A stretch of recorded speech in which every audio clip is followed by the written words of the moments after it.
আমরা এখন যাচ্ছি মাতলা নদী দেখতে, এই যে আমার ছোট মামির সাথে। আমি, মামি আর মামা, তাই তো আমরা তিনজনে যাচ্ছি মাতলা নদী। আমি কোনো সময়, হ্যাঁ, ক্যানিং মাতলা নদী, ওখানে ব্রিজ আছে, ওটা আমার কোনো সময় দেখা হয়নি। ওইটা আমরা এখন দেখতে যাচ্ছি। আর বাকিরা সব ঘরে রেস্ট নিচ্ছে, আমরা একটু ঘুরতে বেরিয়েছি।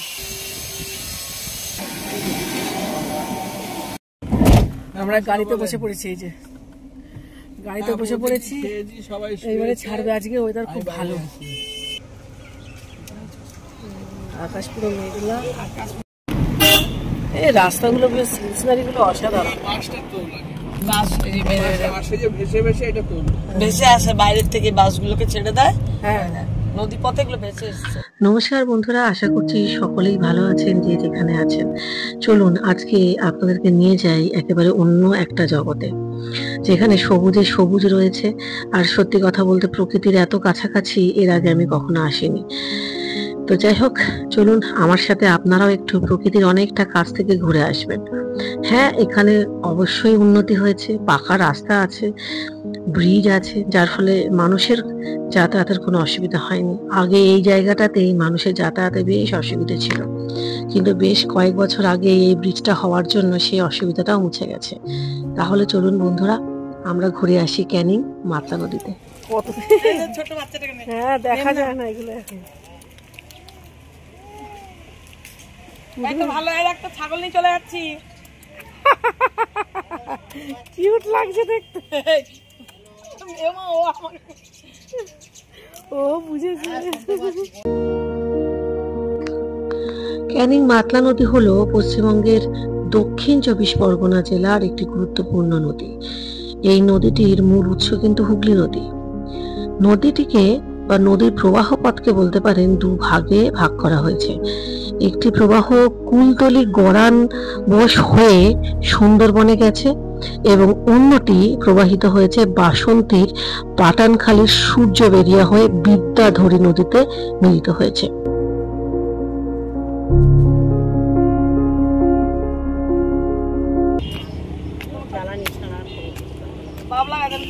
বাবলা গাছ না, তোমরা এখানেই থাকো। আদি বাড়ি কি এখানেই না বাইরের থেকে? না, আদি বাড়ি এখানে। এই সময়টাতে যখন বিকেলবেলা আস্তে আস্তে করে সূর্য অস্ত যাচ্ছে, একটা অদ্ভুত মন খারাপ আর মন ভালো লাগার একটা সমন্বয় তৈরি হয়েছে আমার মনে। এত সুন্দর প্রাকৃতিক পরিবেশ এবং সেই সঙ্গে একটা বিশুদ্ধ হাওয়া। সত্যি কথা বলতে এরকম পরিবেশে এর আগে আমি কখনো আসিনি, ভালো লেগেছে খুব। আর এখানকার মানুষজনদেরকে দেখে বোঝা যাচ্ছে এরা যথেষ্ট পরিশ্রমী এবং এদের জীবনটা আমাদের শহুরে জীবনের মতন অতটা কিন্তু স্বাচ্ছন্দ্যময় নয়। এখানকার ছেলেমেয়েরা বড় হচ্ছে এই প্রকৃতির কোলে এবং যথেষ্ট প্রতিকূলতার মধ্যেই। শহুরে ছেলে মেয়েদের মতো এদের কাছে অত সুবিধে নেই।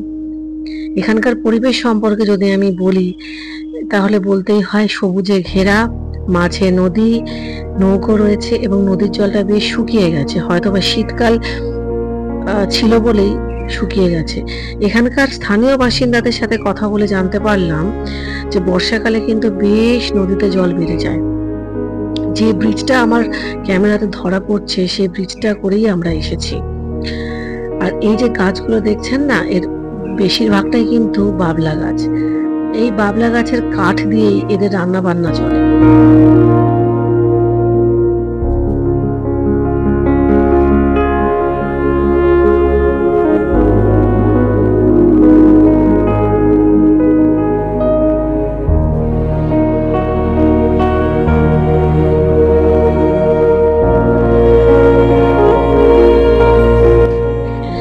বর্ষার সময় মাতলা নদীতে জলপ্রবাহ অতিরিক্ত মাত্রায় বেড়ে যায়, ফলে নদীটিকে নৌকো বা লঞ্চ চলাচল করা অসম্ভব হয়ে পড়ে। আবার শুখা মরশুমে অর্থাৎ শীতকালে বলতে পারেন এই নদীতে জলের প্রবাহ বেশ কমে যায়, ফলে নৌকা বা লঞ্চ নদীর তীরে একটি জেটিতে আসতে পারে না। মানে একদিকে দেখা যাচ্ছে যখন জল অনেক বেশি বেড়ে যায় তখন নৌকা চলাচল করাটা একটু অসুবিধা হয়ে পড়ে বা অসম্ভব হয়ে পড়ে। আবার যখন শুখা মরশুম আসে তখন কিন্তু নৌকাগুলো জেটিতে আসতে পারে না। মানে অসুবিধে বা প্রতিকূলতা কিন্তু রয়েইছে। যাই হোক, বর্ষার সময় নদীটি দুই তীরে প্লাবিত হয়ে বন্যা সৃষ্টি করে, তাই মাতলা নদীর পার বরাবর আশেপাশের অঞ্চলের গ্রামগুলিকে বন্যার হাত থেকে রক্ষা করার জন্য বাঁধ দেওয়া হয়। এই বাঁধ বা মাতলা সেতু হলো পশ্চিমবঙ্গের মাতলা নদীর উপর নির্মিত একটি সেতু।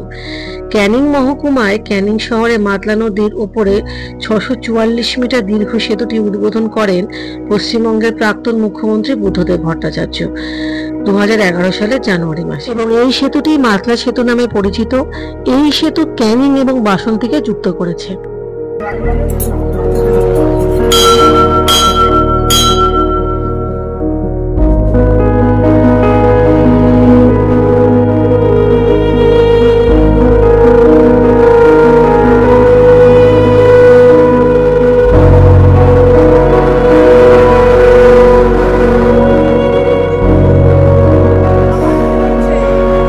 কিন্তু অনেক উঁচু, গাছেটা উঠানোর লোক নেই, পাড়ানোর লোক নেই, তার জন্য নিম পাতা খাওয়াই উঠে যেতে পারি। তোমরা কত দূর থেকে আছো? আমরা আসছি নদিয়া। তো তোমার সোমবার দিনে আসো, আমাদের বাড়ি 3 আসর গান আছে। তাই মনসা গান হবে। মনসা আমাদের ওখানে হয়, পুরো শ্রাবণ মাস ধরে হয়, ভাদ্র মাস মনসার পালা হয়, গান হয়। ওই তো আমাদের ঘট বসে গেছে আজকে, আমাদের মঙ্গলবার দিনে বসে কথা আজকে বসে গেছে। আচ্ছা, এখানে কি রোজ মনসা পুজো হয়? আমাদের শনিবার দিনে মনে শনিবার দিন আজকে দিন করিনি, যেটা আমরা 12 মাস যে পূজাটা ওইটা, আর শনিবার দিনে তো আমরা ইয়ে করি। আপনি এখানে স্থায়ী বাসিন্দা না আপনারা সবাই?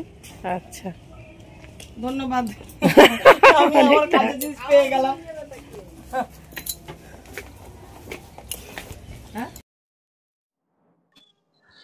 এই সেতুটি সরাসরি পর্যটন কেন্দ্র ঝড়খালির সাথে সুন্দরবনের প্রবেশদ্বার ক্যানিংকে যুক্ত করেছে। এই সেতু নির্মাণের ফলে সড়ক পথে সুন্দরবন এলাকা মানুষ সহজেই কলকাতা এবং শহরতলি এলাকায় চলাচল করতে পারছেন। পর্যটকেরা দ্রুত সুন্দরবনে আসতে পারছেন, ফলে এই এলাকায় অর্থনৈতিক উন্নতি কিন্তু ঘটছে। সুন্দরবনের ক্যানিং এ মাতলা নদীতে নৌকো ভ্রমণের জন্য 2 রাত এবং 3 দিনের ট্যুর প্যাকেজের জন্য প্রতি প্রায় 4000 থেকে 5000 টাকা খরচ হতে পারে। যাই হোক, যেটুখানি আমার ইনফরমেশন দেওয়ার ছিল আমি দিলাম, এবং ভবিষ্যতে আরো ইনফরমেশন আমি দেওয়ার চেষ্টা করব। তাহলে বন্ধুরা, প্রকৃতির কোল থেকে এবারে সময় হয়েছে ঘরে ফেরার।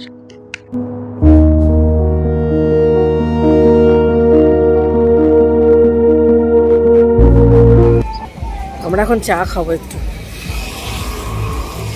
খুব ভালো চায়ের জায়গাটা।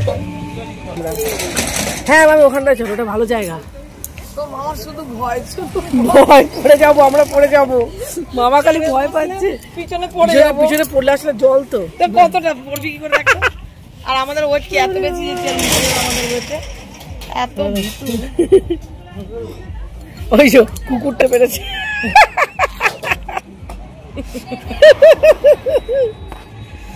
যাই হোক, ঘুরে কেমন লাগছে অনুভূতি? ভালোই লাগছে, আমি অনেকবারই এসেছি, তাও আমার খুব মনটা নেই ক্যানিং আসলে। এই পরিবেশটা, নদী, মানুষজন ভালোই লাগে। হ্যাঁ, শান্তি, মনের একটা শান্তি, খুব চুপচাপ একটা পরিবেশ, শান্ত পরিবেশ। ডেলিকার যে আমাদের যে ঝঞ্ঝার ঝামেলা মাথার মধ্যে থাকে, এখানে আসলে সব যেন মাথা দিয়ে বেরিয়ে যায়। নদী, গাছ গাছালি দেখে বল, আর কোনো চিন্তা মাথায় তখন আর আসে না। তুমি এসে একটু বসো। মামার অনুভূতি কি? কোমরে ব্যথা। আমরা যা উঁচু নিচু তো উঠেছি, সত্যি তাই। কুকুরটা আমাদের এই তোর বাড়ি আত্মীয় না, আমরা যা। যাই হোক, আমাদের সময়টা খুব ভালো কাটলো। মাঝে যে এরকম একটা সময় কাটবে ভাবিনি। এরপরে আবার অনুষ্ঠান বাড়িতে আমরা চলে যাব, তারপর সবাই যে যার বাড়ি।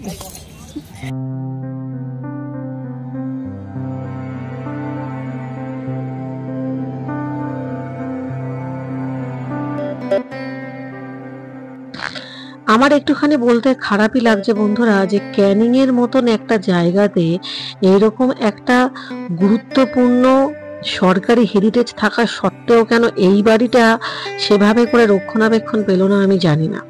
প্রথমেই বলি, এটা হচ্ছে অন্যতম ঐতিহ্যবাহী লর্ড ক্যানিং এর বাড়ি, এবং এই ঐতিহ্যবাহী বাড়িটি কিন্তু বহু ঘটনার সাক্ষী এবং লেডি ক্যানিং এখানে ছবিও আঁকতেন। দেশ স্বাধীন হয়েছে এক সময় এই অট্টালিকা সম বাড়িটি আজ প্রায় ভূতের বাড়িতে পরিণত হয়েছে। বাড়িটির দেয়াল খসে পড়েছে, খসে পড়ে ইট বেরিয়ে গেছে। বাড়িটির দশা হয়েছে একেবারেই ভগ্নপ্রায়। কোথাও গা বেয়ে গাছ গজিয়ে উঠেছে, কোথাও বা দেয়াল বেয়ে ঝরে পড়েছে ঝুড়ি। এই বাড়িটি সরকারি হেরিটেজ বা সরকারি সম্পত্তি এই স্ট্যাম্প হওয়ার পরেও কেন যে সরকার এই বাড়ির দিকে নজর দিল না আমি সে কথা বলতে পারবো না। তবে আমি একটা কথা বলতে পারি বন্ধুরা, যদি এই বাড়িটির প্রতি সরকারের নজর থাকে তাহলে ক্যানিং অন্যতম একটি পর্যটনবাহী জায়গা হয়ে উঠত পশ্চিমবঙ্গের মধ্যে। লর্ড ক্যানিং সম্পর্কে অনেক কিছু জানার আছে। এই বাড়িটাতে একটা মিউজিয়ামেও পরিণত করা যেত, যেখানে ক্যানিং শহরে ইতিহাস লেখা থাকতো।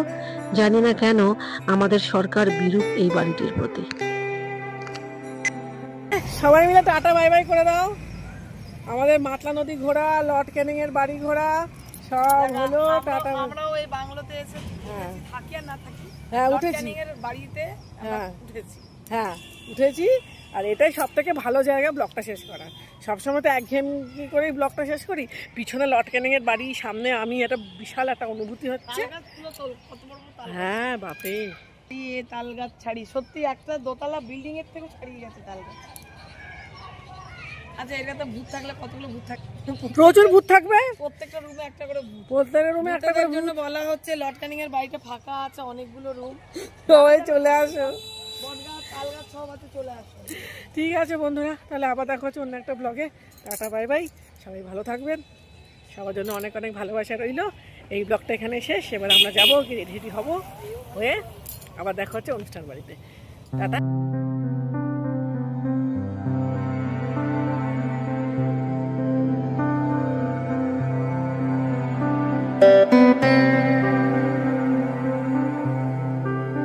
Thank you.